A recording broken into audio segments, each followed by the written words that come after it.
Hello everyone and welcome again to another video. How is everyone? I hope you are all having a good Wednesday or whatever day I post this video on. Well, in today's video I had a new idea to test, and that is a mix between top Volibear and jungle Volibear with the zombie build. To be honest, I am very happy with the result. The main idea behind this build is to be strong whoever the facing opponent is. This is actually a hard task, and this game will be a good proof of that. Based on my experience, Volibear struggles against heavy mage compositions because he is a brawler. In other words, he needs a fight.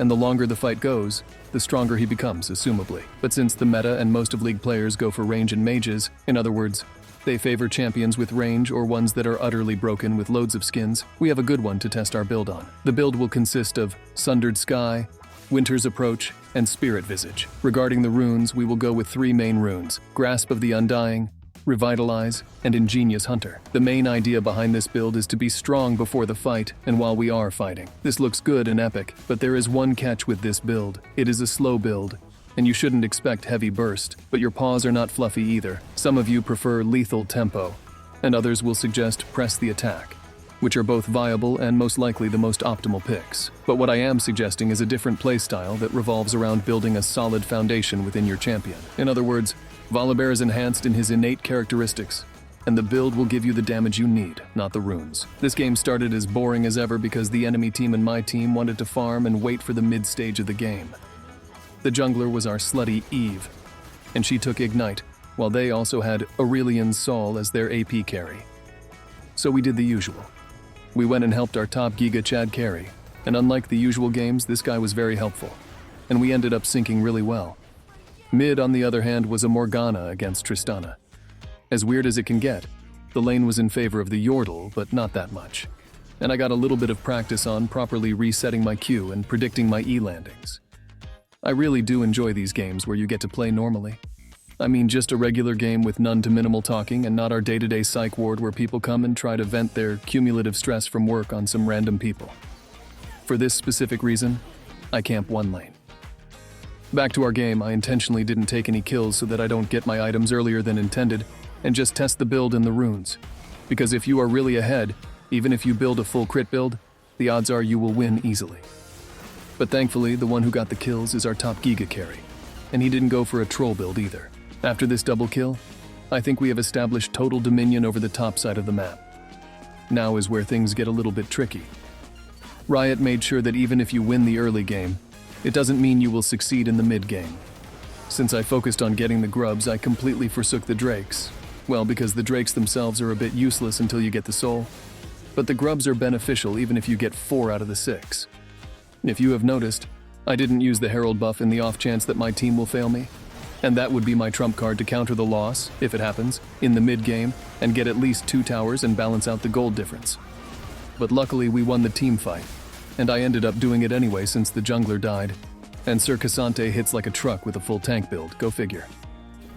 Now you might have noticed I didn't use Demolish at all in this game until now.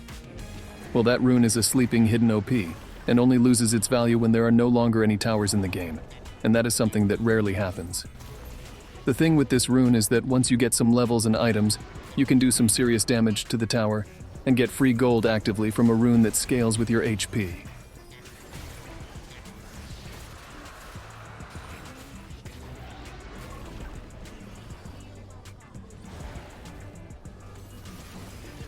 Now pushing for a 3rd tower would be asking for too much, and that might throw our lead into oblivion. Since there is nothing to do on the map, we have only 2 options: farm camps or farm champions, and I have been itching for a fight since the start of the game. I'm sure that if I duo with someone, I'll hit a higher tier easily, but that wouldn't be my real level of gaming. I assume that the essence of playing solo queue is to hone yourself against all odds, and to be a better player while only relying on your skills and judgment. Well, that didn't amount to any challenge whatsoever, and that Lulu had it coming. If anyone mains Lulu, I think they deserve at least something bad happening to them every day. For example, hitting their toe against the corner of the bed, drinking from a cup of coffee that they forgot days on the table. Just anything that will ruin their day and remind them that picking Lulu has consequences, because you can polymorph someone on click with no skill, and she laughs occasionally about it. What a joke. Let's forget about that abomination. At this stage of the game, most of the kills are with me and with Sir Cassante, and this game should be enough proof that you should always draw a game plan and respect that plan. and surely you will see results. I might argue with myself. What will you do if the top side that you are so happy about is a stupid, useless, mindless player? Well, those games are where your own mettle is tested, and you should carry solely based on your champion. And if you didn't make a plan B, it is on you. Right now, Cassante and I are on a mission for saving Private Ryan. We have a half-dead minion that went through the flame and fire of hell itself just to reach us.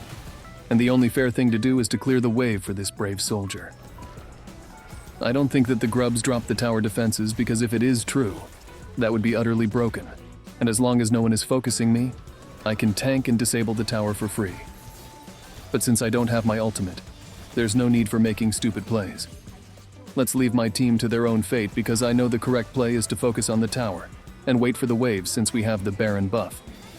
But every time I find myself in this exact situation, we dive. It is as if there is one neurosystem activation that whenever this situation is at bay, we go only to dive and lose our lead. But I guess I transcended my former self and I become a better version. Well, never mind. I guess people never change. They just do what they used to do at the right time to do it. I can't stand AD carries no matter what situation, except if you are Vayne. This game, nothing did kill me. I think the only thing left is to test the Nexus Obelisk Tower and really test if the build is sold or not. And with this, my dear viewers, our time together has reached to an end. I hope you have enjoyed this game and stay on the lookout for more games with this build, since I'll be spamming it for the upcoming 2 weeks before the end of the first split. As usual, leave me a comment and drop a like since it helps the channel a lot. Take care everyone, and peace.